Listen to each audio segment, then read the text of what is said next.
Good afternoon, grade 12 UMS student. I am April Lyra P. Gomez.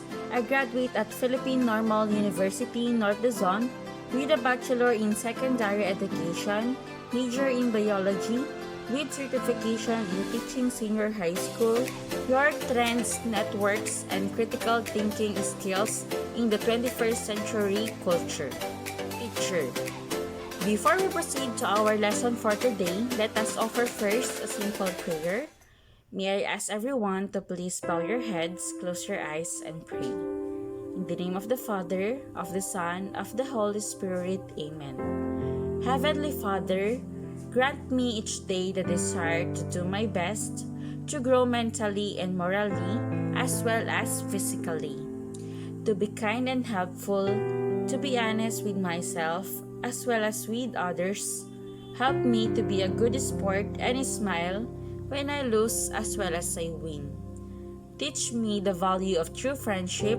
Help me always to conduct myself so as to bring credit to my school. Amen. Our discussion for today would revolve about social networks. These are the objectives. At the end of this lesson, students should be able to define social networks and explain the importance of virtual and network communities. Digital technologies have provided us with a variety of network modes of learning, collaborating, working, and teaching.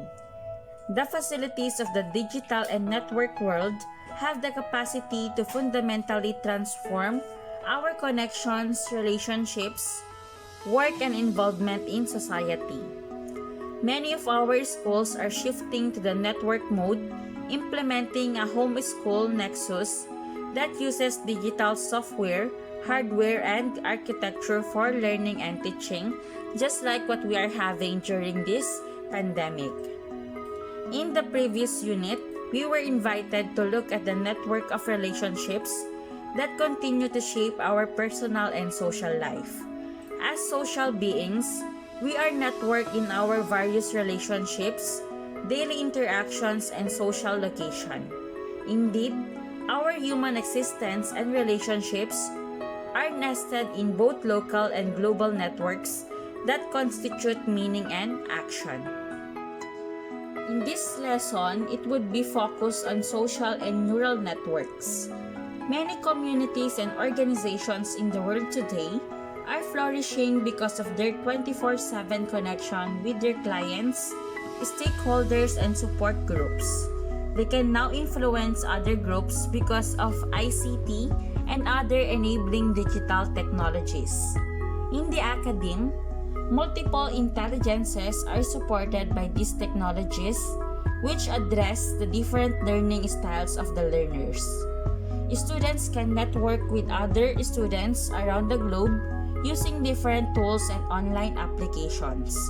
Educators can create online classrooms and link them with their students in different parts of the country. As students and teachers collaborate using different tools, they become empowered to create spaces for change in their schools. We have long been taught that networking must contribute to society in a meaningful way for the common good.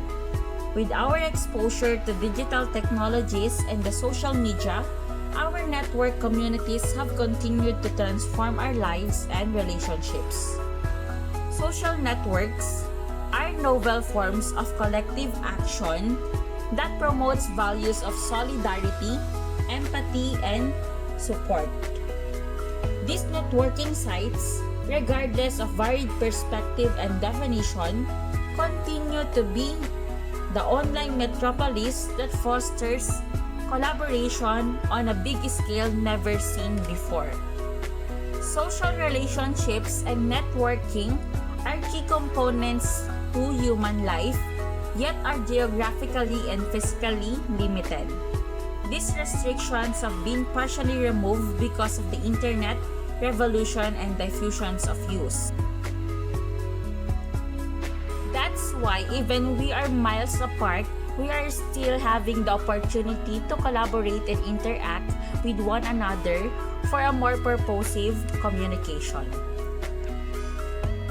While network communities are significant megatrends that people and communities capitalize upon, what will become increasingly obvious with the network mode is its overall unified purpose, the interconnectedness of all within it, and the synergies of ideas being tested and shared. Through social networks, schools achieve a digital takeoff, significantly changing the nature of schooling to that of innovation and creativity.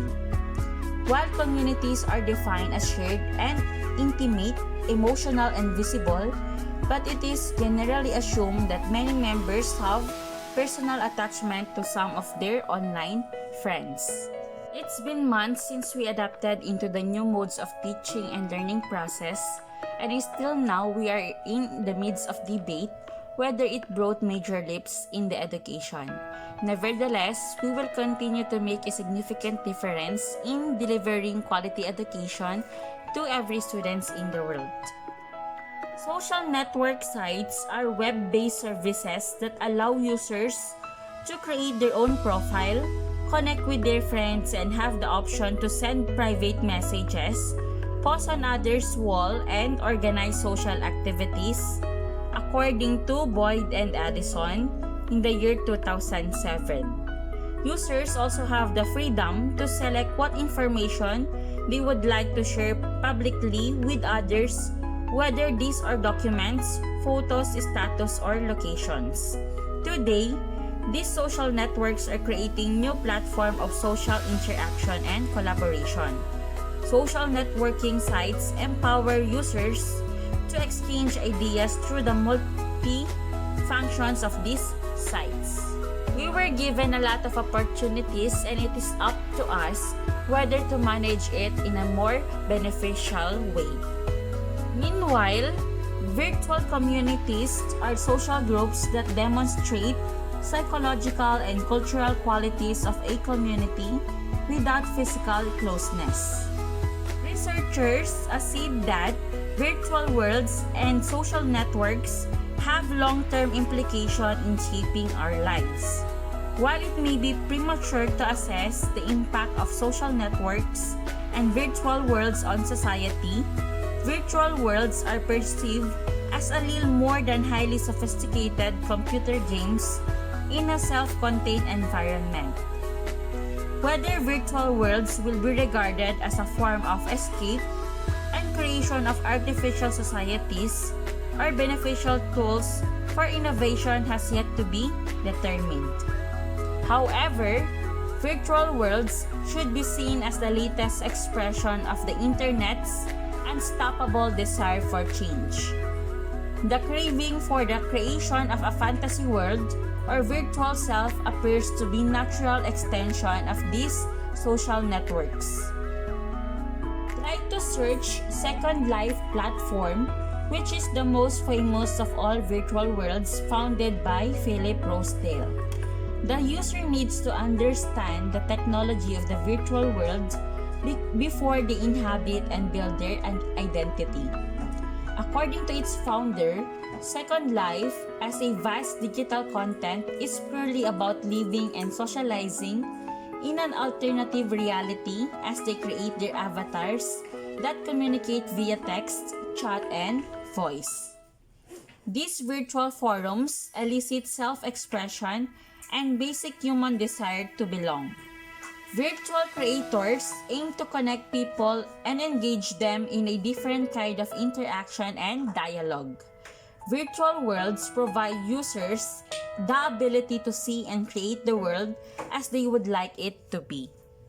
Now, for your activity, please answer that activity titled Applying Critical Thinking, wherein you needed to answer three cases about ethical standards.